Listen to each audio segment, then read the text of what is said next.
The United States Justice Department has released additional files connected to the long and complex investigation of Jeffrey Epstein. Following media scrutiny, 16 new pages were made public, including 3 additional FBI interview summaries. The move came after an NPR investigation found dozens of pages were previously withheld, yet the new files do not clarify how investigators viewed the credibility of those claims. The release shoved the case back into the spotlight, renewing years of debate. Some of the newly released references involve former President Donald Trump, who has repeatedly denied wrongdoing. For many, withheld documents raise hard questions about transparency and how sensitive records are handled.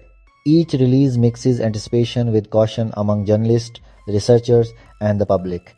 These pages record what was said to investigators' records, not findings. They include no agent analysis, no follow-ups, and no conclusions. A small addition to a large, incomplete puzzle enough to reignite attention, not resolve it. Understanding the context means acknowledging a sprawling case across jurisdictions. The journey to a complete public record remains slow, piecemeal, and uncertain.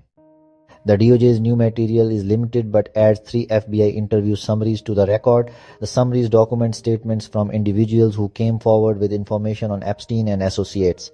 Some statements contain allegations concerning Donald Trump. Crucially, they are records of what was said, not verified conclusions. The central credibility questions remain unresolved. No analysis, no follow-up reports. No investigative conclusions accompany these pages. DOJ warns the broader production may include unverified public submissions, fake images, documents, or videos. Interview summaries are raw investigative components, not the final product of an inquiry. They add texture to allegations without moving us closer to a verified truth. Ultimately, public knowledge expands in volume, not certainty. For those seeking either exoneration or confirmation, the pages are unsatisfying. Good reporting separates verified evidence from mere inclusion in a file. This remains an ongoing, unresolved matter. The White House answered swiftly and forcefully. Donald Trump has repeatedly denied any wrongdoing related to Epstein. Press Secretary Caroline Leavitt called the president totally exonerated by the files. She described the allegations as baseless and backed by zero credible evidence. The message, the story is over, the president is innocent, and further discussion is political. DOJ, however, issued a notable caveat about the entire document set. They cautioned the production may include fake or falsely submitted images, documents, or videos from the public. Inclusion in FBI holdings is not an endorsement of authenticity or accuracy. DOJ noted some untrue and sensationalist claims against Trump arrived right before the 2020 election.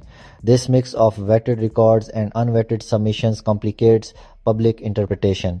Bottom line, treat claims with care, seek corroboration, not just presence in a release. As domestic debates surged, a major international crisis erupted. The United States, with Israel, launched Operation Epic Fury against Iran. It began mid-morning, the 28th of February 2026, with overwhelming force. In 12 hours, nearly 900 joint strikes hit targets across Iran. Targets command nodes, air defense, missile and drone facilities. Reports said the opening salvos struck at the heart of the regime. Accounts indicated Iran's supreme leader Ali Khamenei was killed in the initial strikes. Iran and proxies responded with hundreds of missiles and thousands of drones. Air defenses worked overtime across the region. The cost?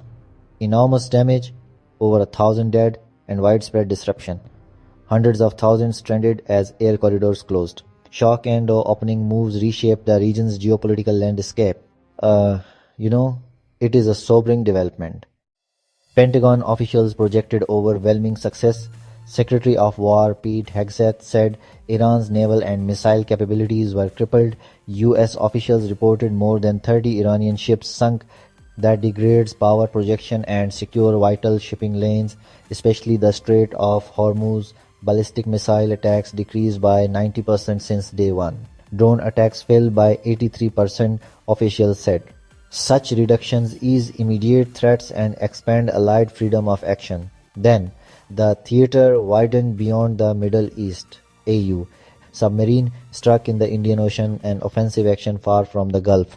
Target Iris Dina, Iran's modern Mujhe-class frigate. Approximately 40 nautical miles off southern Sri Lanka, the ship was sunk. It was the most distant offensive of epic fury to date, signaling no Iranian naval asset is safe. The message: beyond containment, hunt and strike globally to protect shipping lanes and deter reach. Critics dubbed the Iran campaign Operation Epstein Distraction, a claim linking war timing to the files. It spread quickly online and into commentary circles. There is no credible evidence the war was launched to distract from Epstein-related allegations. Operations of this scale involve long planning, intelligence, and diplomacy. Treat the distraction idea as political commentary unless hard evidence emerges. Facts: DOJ released 16 new pages interview summaries that include allegations. The White House denies the claims, calling them baseless. DOJ warns some public submissions are false or sensationalist. Facts: Operation Epic Fury began with hundreds of strikes and heavy losses. Pentagon reports steep declines in missile and drone attacks. Conflict expanded to the Indian Ocean with a frigate sunk near Sri Lanka. Use critical thinking, seek corroboration, and separate what is known from what is suspected.